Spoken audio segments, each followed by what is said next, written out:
সর্বশেষ যে লোকটা জান্নাতে যাবে তাকে আল্লাহ তাআলা জাহান্নামের আগুনে পোড়াতে পোড়াতে ছাই বানিয়ে ফেলবে।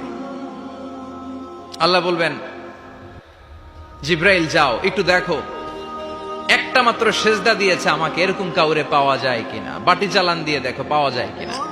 খুঁজে খুঁজে কাউরে পাবে না। আল্লাহ বললেন আবার দেখো, খুঁজে খুঁজে একজনকে পাবে, সামান্য ইমানের ছিটে ফোঁটা তার অন্তরে ছিল। আল্লাহ বলবেন, যেহেতু ছিটে ফোঁটা আছে, অনেক মায়ের খাইছে, ওকে বের করে জাহান্নাম থেকে বের করে একটা নির্ধারিত দূরত্বে রেখে দাও। রেখে দেয়া হবে, কিন্তু জাহান্নামের আগুনের লেলিহান শিখাতে তার গা ঝলসে যাবে। সে আল্লাহর ডেকে বলবে, মাবুদ তোমার কাছে আমি কিছু চাই না,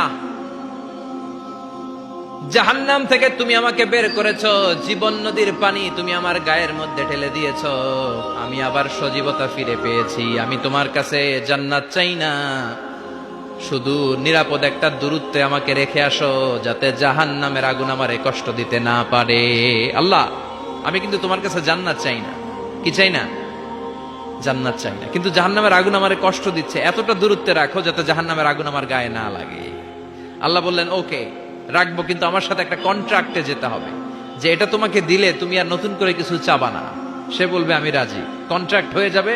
আল্লাহ জিব্রাইলরে বলবেন, যাও এমন দূরত্বে রাখো যাতে জাহান্নামের আগুনের কষ্ট না দেয়। রেখে আসা হবে। অনেক দিন সে ওখানে আনন্দে থাকবে, আল্লাহ শুকরিয়া করবে। সে মনে মনে বলবে, বেঁচে গিয়েছি, আমি বেঁচে গিয়েছি, জীবনে আর কিছু চাই না, জাহান্নাম থেকে আমি বেঁচে গিয়েছি। অনেকদিন থাকার পরে মনে মনে ভাববে, বাইসা তো গেছি, কিন্তু নতুন করে একটু ট্রাই করে দেখি, জাহান্নামের সৌন্দর্যের দৃশ্য একটু চোখ দিয়ে অবলোকন করা যায় কিনা। সে আল্লাহরে ডেকে বলবে, আল্লাহ ইনদি সুআল, আমার একটা ফরিয়াদ আছে। কি ফরিয়াদ? আল্লাহ আগেই বলে রাখি, আমি কিন্তু জান্নাতে যেতে চাই না। আল্লাহ বলবেন, কি চাও? সে বলবে, আল্লাহ তোমার জান্নাতটা তুমি কত সুন্দর করে বানিয়েছো, আমি একটা নজর শুধু দেখতে চাই। জান্নাতের দরজার সামনে নিয়ে যদি আমারে বসিয়ে রাখো, দ্যাটস ইনাফ, আর কিছু চাই না, শুধু জান্নাতের দরজার সামনে। আল্লাহ বললেন, তুই না ওয়াদা করেছিস, তুই না চুক্তি করেছিস। সে বলবে, আল্লাহ আমারে হতভাগা বানাইয়া তোমার কি লাভ? সুবহানাল্লাহ পড়েন।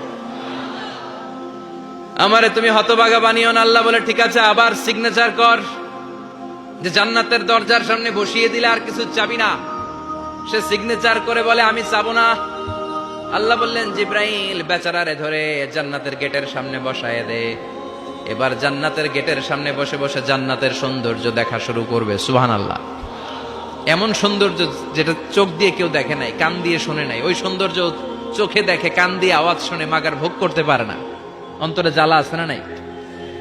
এয়ার কন্ডিশনের রুমে ঢুকতে না পারলেও, এয়ার কন্ডিশনের রুমের দরজার বাইরে দাঁড়ালো, এয়ার কন্ডিশনের রুমের একটা ঠান্ডা বাতাস গায়ে লাগে না? কথা বলেন তো। ও যখন জান্নাতের দরজার সামনে দাঁড়াবে, ওর গায়েও এরকম জান্নাতের ঠান্ডা বাতাসের হিমেল ছোঁয়া গাটাকে শীতল করে দিবে। ওই শীতল হয়ে যাওয়ার পরে আর তো সহ্য হবে না, আবার আল্লাহরে ডাকবে। মনে মনে ভাববে, আর একটু ট্রাই করি না, দোষ কি, আস্তে আস্তে অনেক দূর তো আগাইছি। সুবহানাল্লাহ কইবেন না? এবার আল্লাহরে বলবে, আল্লাহ ইনদি সুআল, আল্লাহ তুমি যদি কোনো বিষয়ে নতুন করে ডিসিশন নাও, তোমারে জিজ্ঞেস করার মতো কি কেউ আছে? আল্লাহ বলেন, না, আমি তো সব রাজার বড় রাজা, মহারাজা, আমার উপরে তো কারো কথা চলে না। ওই হতভাগা লোকটা বলবে, আল্লাহ এত সুন্দর জান্নাত তুমি বানালা, চোখ দিয়ে সৌন্দর্য দেখি, কান দিয়ে আওয়াজগুলো শুনি, হুর আর গেলমান হেঁটে বেড়ায়, এত সুন্দর জান্নাত চোখ দিয়ে দেখি, ঢুকতে পারি না, আমারে কষ্ট দিয়ে তোমার কি লাভ? ও আল্লাহ, আমারে তুমি মাফ করে দাও, জান্নাতের চিপার মধ্যে এক কর্নারে তুমি একটু আমারে জায়গা করে দাও। আল্লাহ বলবেন, ওয়াই হাক ইয়াবনা আদম, তোর ধ্বংস হোক হে আদম জাত, মা আগদারাকা, তোর চেয়ে বড় গাদ্দার আমি আমার সৃষ্টিকুলে কাউরে দেখি নাই, কারণ তুই আমার সাথে চুক্তি করিস আর চুক্তি ভঙ্গ করিস। আল্লাহর রহমতের দরিয়ায় তখন জোশ খেলে যাবে। ওর আকুতি মিনতি চাহনি আল্লাহর রহমতের দরিয়ার মধ্যে জোশ লাগিয়ে দিবে। আল্লাহর দয়া হয়ে যাবে, মায়া হয়ে যাবে। আল্লাহ বলবেন, ঠিক আছে, জান্নাতে যা।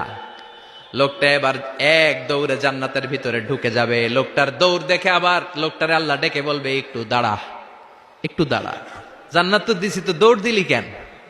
সুবহানাল্লাহ কইবেন না? লোকটি বলবে, আল্লাহ প্ল্যান তো আমি কম করি নাই, এত চেষ্টার ফলে আমি আসতে পারছি, আবার যদি তুমি বাইর করে দাও, এই জন্য এক দৌড়ে এমন চিপার মধ্যে লুকামো যাতে তুমি আমার না দেখো। আবার আল্লাহর রহমতের দরিয়ায় জোশ খেলে যাবে, আল্লাহ কাছে ডাকবে, কাছে আয়, ও গোলাম তোর কি মনে চায় আমারে বল, আজকে তুই চাইতে থাক, আমি দিতে দিতে তোর মনের সব আশা পূরণ করে দেব। লোকটা খুশি হয়ে বলবে, আল্লাহ আমারে এটা দাও, বাড়ি দাও, গাড়ি দাও, নারী দাও, এটা দাও, ওটা দাও, একের পর এক চাইতে থাকবে, আল্লাহ সব তারে দিতে থাকবে। চাইতে চাইতে লোকটার সব চাওয়া যখন শেষ, সে বলবে, আল্লাহ আর আমার চাওয়ার কিছু নাই। আল্লাহ বলেন, নো, এত তাড়াতাড়ি যে তুমি খেলা শেষ করতে পারবা না মনু, আমার সাথে তোমার এই খেলা আরো লম্বা সময় চলতে হবে, তোমার অনেক কিছু চাইতে হবে। তুই আজকে চাইতে চাইতে তোর সব চাও আমার কাছে বলবি, আর আমি দিতে দিতে তোর জীবন ধন্য করে দেব। সে আবার চাইতে শুরু করবে, আল্লাহ এটা দাও, ওটা দাও, ওটা দাও, আল্লাহ দিতে দিতে সব দিবে। এরপরে বলবে, আল্লাহ মাফও চাই, দোয়াও চাই, আর চাওয়ার কিছু নাই। আল্লাহ বলবেন, তাই ঠিক আছে, তোরে আমি জান্নাতে ঢুকাই দিলাম, তবে মনে রাখিস তোর জান্নাতটা হবে সবচেয়ে ছোট জান্নাত, আর তোর জান্নাতটা হবে এই পৃথিবীর 10 গুণ। চিল্লায় এখন সুবহানাল্লাহ। বুখারীর বর্ণনা, আখিরু মান দাখালাল জান্নাহ, যে লোকটা সর্বশেষ অনেক মাইর খাইয়া রিমান্ডে থাকার পরে জান্নাতে ঢুকবে, তার জান্নাতটা যদি পৃথিবীর 10 গুণ হয়, তাহলে আমাদের সবাইরে ফেরদাউসে ঢুকাতে আল্লাহর কোনো সমস্যা আছে? চিল্লায় বলেন, সমস্যা আছে? এজন্য আমরা আল্লাহর কাছে কোন জান্নাত চাই?